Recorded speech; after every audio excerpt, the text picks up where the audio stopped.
ამომრჩევლებო, მეგობრებო, მეზობლებო, თანაქალაქელებო, მოგესალმებით ამ შემთხვევაში პირველ რიგში როგორც თქვენს მიერ არჩეული მაჟორიტარი.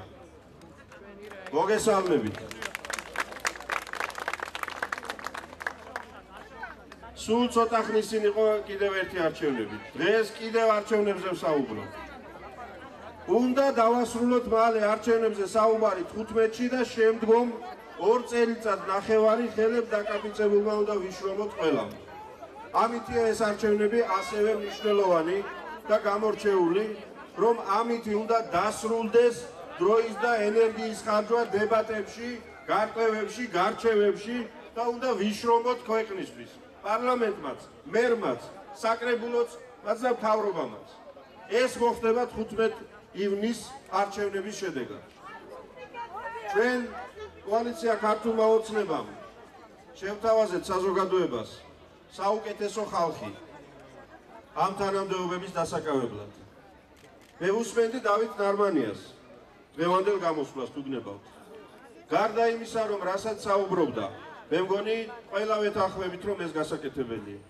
მაგრამ დღეს საუბარი ყველა მისწავლა, ყველა ლაპარაკობს. მაგრამ მე მგონი დამეთანხმებით, რომ როდესაც ამ კაცს უსმენთ, მისი გჯერა საიმედო ადამიანი თავისი ცხოვრებით დაამტკიცა და ბევრ ადამიანს დაანახა, რომ ეს არის საქმიანი ადამიანი. საქმის ადამიანი და ამიტომ გჯერა, რომ თითოეული ის პროექტი გაკეთდება. და ის ყველაფერს გააკეთებს იმისთვის, რომ გაკეთდეს ის, რასაც შეგვიძლია.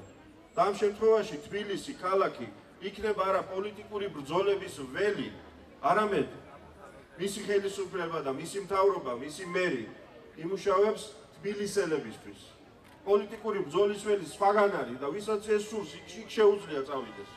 ადგილობრივი მმართველობა, ადგილობრივი თვითმმართველობა ამითია გამორჩეული და ამიტომ ვთავაზობთ ასეთ შესანიშნავ კანდიდატურას.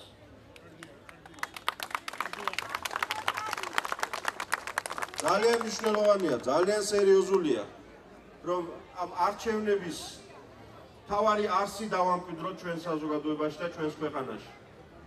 რომ არჩეულ ადამიანს მერე პასუხისმგებლობა ჰქონდეს თქვენთან, თქვენზე იყოს დამოკიდებული და რა ვისმე სხვაზე. ეს მოხდება და ეს დამკვიდრდება.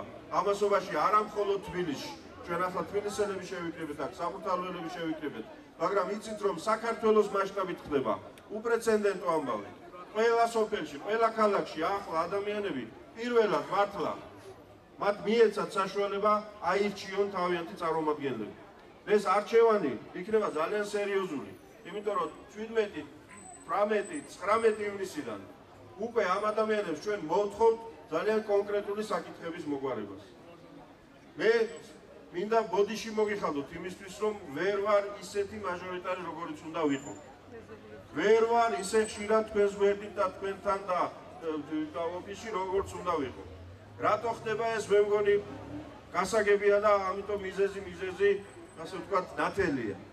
მაგრამ ისიც ხო ფაქტია, რომ თითოეული ის საკითხი, რომელიც თქვენ ჩემამდე მოგიტანიათ, არ ვერ მოახერხეთ მოტანა. 90% ამ საკითხების არის სწორედ ადგილზე მოსაგვარებელი.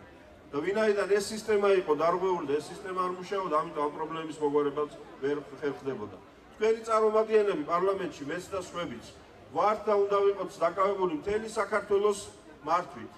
მათ შორის საერთაშორისო ამბებით, იმიტომ რომ ჩვენ ამ ქვეყნის მოქალაქეები ვართ.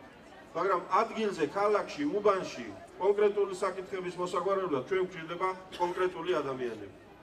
ამიტომ მე ბედნიერი ვარ, რომ დღეს თქვენთან ერთად მაქვს საშუალება გავეცნო ამ კანდიდატებს და მათ მხარდაჭერას დავფიქრდე. ბატონი დავით ზურაბიშვილი იქნება დარწმუნებული ვარ აი ამ უბნის წარმომადგენელი ქალაქის საკრებულოში.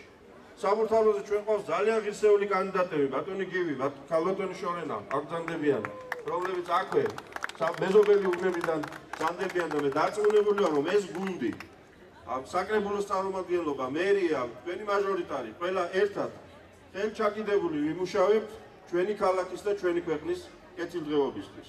რაც შეეხება უშუალოდ ბახტიორელებს, დოლიძეებს და ამ საარჩევნო ოლქის წარმომადგენლებს, თქვენ ახლა უკვე 3 დათო წარმოგადგენთ საქართველოს ხელისუფლებაში. დავით უსუფაშვილი, დავით ნარმანია, დავით ზურაბიშვილი.